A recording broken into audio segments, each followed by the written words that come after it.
Welcome to another video about our new optimizer in version 15.9 of WinBidPro by GDS.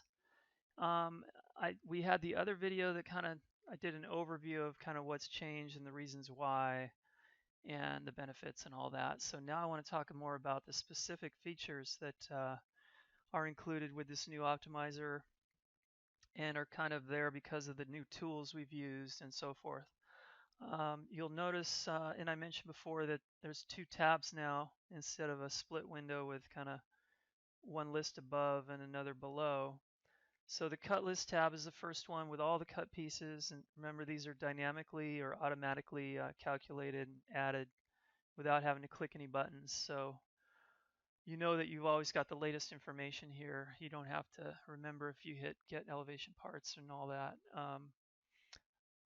So here is a lot of power that some of the power was in the old one, but there's way more in this new grid. Like you'll notice this little up arrow here. This is because this column, the part number column, is sorting in ascending order. So an up arrow is ascending. If I click it again on the column heading, it's now a descending order sort. So that's something that you couldn't do before. And then you click again and it unsorts it. So another thing you can do is you can hold down the shift key and I can sort by component. So for each part number, it's going to sort the component within that part number. So for these part numbers, they're all the same component. But anyway, there's certain times you might want to do that, have multiple sorts for multiple criteria. And that's how you do it. You hold the shift key down. And if I hold the shift key down and hit it again, it's going to change it from ascending to descending and then no sort and then back. So that's something you definitely couldn't do before. It had preset sorts that you could pick, but we couldn't think of everything, so there was just a handful of them. Now you can basically sort it a ton of different ways. Um, so that's there. The other thing is the filtering. Before we had just a filter space to type in some characters. Now what we normally did was it did a contains sort. So anything that contained what you typed in it would come up. But in this case, we can actually change it from contains to no filter, but also to does not contain and starts with, ends with, equals. So equals would be it has to have every single character the same.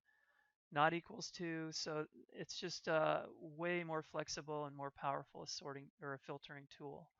Um, for the most part, you probably want just contains, so I can click in there where it says contains and type in something like 3.1 or 4.4, and it's just going to show me parts that contain that.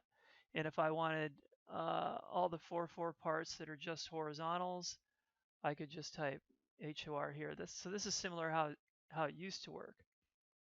Now, if I wanted to, I could say does not contain horizontal, and that's going to show me all the 4.4 parts that are everything but horizontal.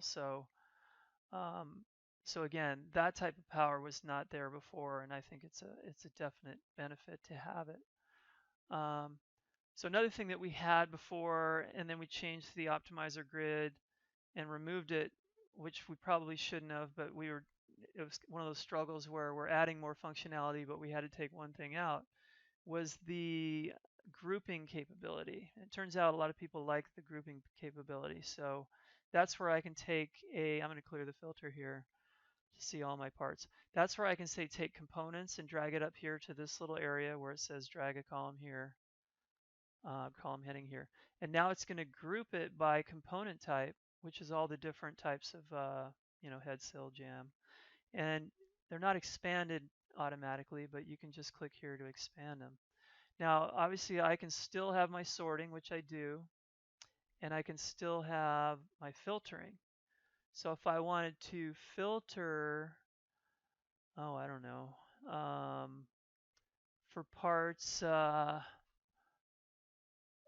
are, that's kind of a tough thing to do when you're already grouping, but let's say if I wanted to filter for parts that contain a 4, it's going to do that in addition to the grouping. So I can have sorting, grouping, filtering all at one time, and I can manipulate all that by, you know, changing my filter, changing my sorts, and changing what's grouped. So it's a very cool, powerful tool now with this grid here. We call this a grid. Um, Now the other thing is all that's available for the optimizer tab as well, because it's the same exact type of grid. Now this is just showing our optimized stock lengths, and it's showing us a little less information because this is compiled information, so it's not showing us like by elevation like for the cuts. I can group by elevation, and or if I wanted to, I could change the order of it. Let's say it's elevation and then component. And then I want to clear the filter. So under the elevation, then you've got all your components. So that's kind of what the tiered grouping would do for you. And then you can obviously expand it. But since this is an optimized stock list, everything's combined, you're basically dealing with stock parts and counts and then cut pieces. I'm sorry, cut lengths for the, cut pieces for the actual stock length. Now, another thing you can do now that you couldn't before is you can grab a column heading or a column and resize it, and it's going to remember that. So this cut pieces column here, I can make that a little bit wider. I can go over here and make my description wider, maybe the part number a little bit wider.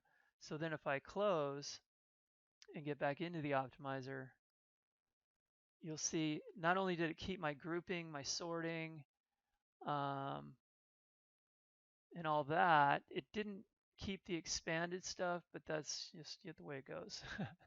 But it did keep my formatting changes. So my column widths are left, the way I left them, or brought back the way I left them. So all that stuff was saved, and that was something you couldn't do before either. So that kind of gives you an idea of the power of this new optimizer grid and tools in the optimizer.